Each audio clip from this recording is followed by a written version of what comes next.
Sir, பெண்களுடைய வாக்குகளுக்கு முக்கியத்துவம் கொடுக்கக்கூடிய அளவிற்கு இந்த எலெக்ஷன் மேனிஃபெஸ்டோவில் ஏடிஎம்கே டிஎம்கே கிட்ட இளைஞர்களுடைய வாக்குகளை பெறுவதற்குண்டான வகையிலான ஏதாவது அறிவிப்புகளை இவங்க வெளியிட்டிருக்காங்களா சார்? அது போய் சேர்ந்துருக்கா? ஏன்னா ஏடிஎம்கே 2000 ரூபா கொடுக்க போகிறோன்னு சொல்லியிருக்காங்க வேலை இல்லாதவர்களுக்கு பதிவு.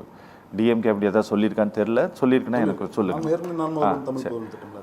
அதெல்லாம் போய் சேர்ந்து அதெல்லாம் வாக்கா மாறுவதற்கு வாய்ப்பு இருக்கா சார்? இப்போ நம்மையார் ஜெயலலிதா இருக்கிற வரைக்கும் பெண்களுடைய ஓட்டுங்கிறது ரொம்ப ஸ்ட்ராங்காக வச்சுருந்தாங்க. சரி, அதனால தான் 2வது முறையும் அவங்க ஜெயிச்சாங்க. அவங்க என்ன நினைச்சாங்க, தமிழ்நாட்டு பெண்கள் தன்னுடைய ரெப்ரஸன்டேட்டிவாக பார்த்தாங்க. ஒரு போல்டு லேடி, அயன் லேடி, நமக்கு ஏதாவது அவங்க வந்து நிற்பாங்க அப்படிங்கிற ஒரு பிம்பம் இருந்துச்சு. அதனால தான் 2016 அந்த சென்னை மழை வெள்ளம் அது நிறைய பிரச்சனை வந்தது பிறகு கூட அவங்களை காப்பாற்றி விட்டது அந்த பெண்கள் ஓட்டு ஸ்ட்ராங்காக இருக்கும். அவங்க மறைவுக்கு பிறகு அதிமுக அதை வந்து இழக்குது, அந்த ஓட்டை வந்து இழக்குதாங்க. 2வது திருப்பி 2021 திமுக வந்தோன்னே அந்த ஓட்டை அப்படியே திமுக கொஞ்சம் கொஞ்சமாக அந்த ஸ்கீம் மூலியமாக கொண்டு வந்தாங்க. அதாவது டெய்லி இப்போ பார்த்தீங்கன்னா அந்த இலவச பேருந்தாக இருக்கட்டும், மாதம் 1000 ரூபாயாக இருக்கக்கூடிய பெண்களுக்கான அந்த உரிமை தொகையாக இருக்கட்டும், மற்றபடி ஸ்கீம்ஸ் நிறைய ஸ்கீம்ஸ் போடுறாங்க, மகளிர் சுய குழு, அந்த மாதிரியான விஷயங்கள் வந்து பெண்கள் வந்துட்டாங்க, இந்த பக்கம் கொண்டு வந்துட்டாங்க. 2வது திமுகவுக்கு எப்பயும் பெண்கள் ஓட்டு இருக்காது. இந்த முறை வந்து அந்த ஓட்டை அவங்க அப்படியே இந்த பக்கம் ஷிஃப்ட் பண்ணிட்டாங்க. 2021 கொஞ்சம் கொஞ்சமாக ஷிஃப்ட் பண்ணி கொண்டு வந்துருக்காங்க. அதுக்கு நிறையா ஸ்கீம்ஸும் கை கொடுத்துச்சு. 2வது ஓகே அப்படிங்கிற மாதிரியான இந்த நிலைமைக்கு இங்கே வந்தாங்க. வேறு ஆள் இல்லை அப்படிங்கிற ஒரு நிலைமையும் அது ஒரு காரணம். அப்போ திமுக பக்கம் பெண்கள் வாக்குங்கிறது சாலிடாக இருக்குது. இப்போ இந்த 8000 ரூபா கூப்பன் அப்படிங்கிறது ஒரு பெரிய மேஜிக்கே இந்த தேர்தலில் செய்யும். ஏன்னா இப்போ தான் 5000 வாங்கியிருக்கிறாங்க. 5000 ரூபா கொடுத்தவங்க 8000 ரூபா கொடுக்க மாட்டாங்களாங்கிறது ஆட்டோமேட்டிக்காகவே ஒரு தாட் வரத்தான் செய்யும். 8000 ரூபா கொடுத்துட்டா நம்ம வந்து வீட்டுக்கு வேணுங்கிறத வாங்கிக்கலாம். இப்போ எல்லாருக்குமே இந்த மைக்ரோ ஓவனுங்கிறது வந்து ஒரு லக்ஸுரி ப்ராடக்ட். அது வாங்குவோமா வேணாமா, ஏதாவது ஒரு கிஃப்ட் கிடைச்சா வாங்குவோம் அப்படிங்கிற மென்டாலிட்டியில் தான் பெரும்பாலும் நடுத்தர குடும்பங்களில் இருக்கும்.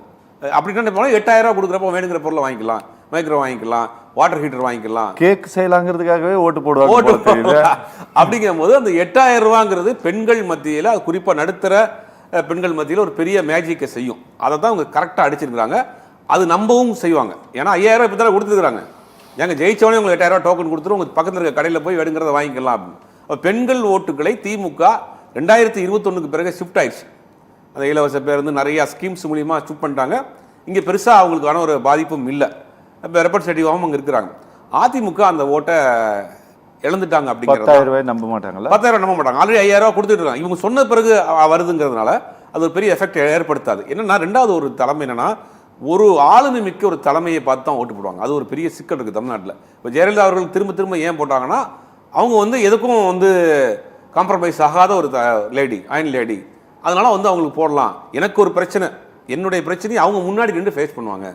தமிழ்நாட்டு ஒரு பிரச்சனை, தமிழ்நாட்டு பிரச்சனையை அவங்க ஃபேஸ் பண்ணுவாங்க அப்படிங்கிற ஒரு அந்த ஆளுமை இருந்துச்சு, ஒரு கரிஸ்மாட்டிக் இருந்துச்சு. அதிமுகவில் அது இப்போ இல்லை. இப்போ உதாரணத்துக்கு சொல்லணும்னா, அவங்கவுங்க பகுதிகளில் அவங்கவுங்க ஒரு பக்கெட்டில் இருக்கக்கூடிய ஒரு செலிபிரிட்டியாக மாறிட்டாங்க. இப்போ ஜெயலலிதா நீங்கள் திடீர்னு பார்த்தா அவங்க போடி நாயக்கர் 1989 நிற்கிறாங்க. திடீர்னு பார்த்தா ஆண்டிப்பட்டியில் போய் நிற்கிறாங்க. அப்போ பரவலாக அவங்க வந்து ஒரு எல்லோரும் அறியப்பட்ட ஒரு கரிஸ்மாட்டிக் லீடர் இருந்தாங்க. அந்த லீடர்ஷிப் இப்போ அதிமுகவில் இல்லை. ஆனால் அவர் மறுக்கத்தான் போகிறார் அவர். ஆனால் யதார்த்த நிலைமை என்னென்னா அது இல்லை. இப்போ ஒரு குறுகிய வட்டத்துக்குள்ளே அடைக்கப்பட்ட ஒரு தலைவர்களாக மாறிட்டே இருக்காங்க.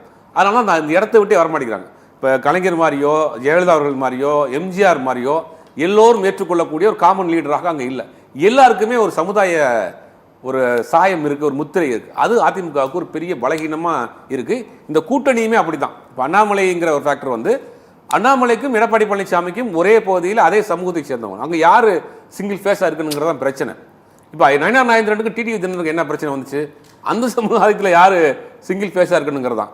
இப்போ என்னென்னா ஆட்டோமேட்டிக்காக நீங்கள் முதல்ல கேட்டீங்க, அண்ணாமலையினுடைய ஃபேக்டர் வந்து மிக மிக முக்கியமான ஒரு ஃபேக்டர் பாஜகவுக்கு. ஒரு பெரும் இளைஞர்கள் கூட்டத்தை அவருடைய அதிரடியான அரசியல் மூலியமாகவும் சோசியல் மீடியா மூலியமாகவும் உள்ளே கொண்டு வந்தார்.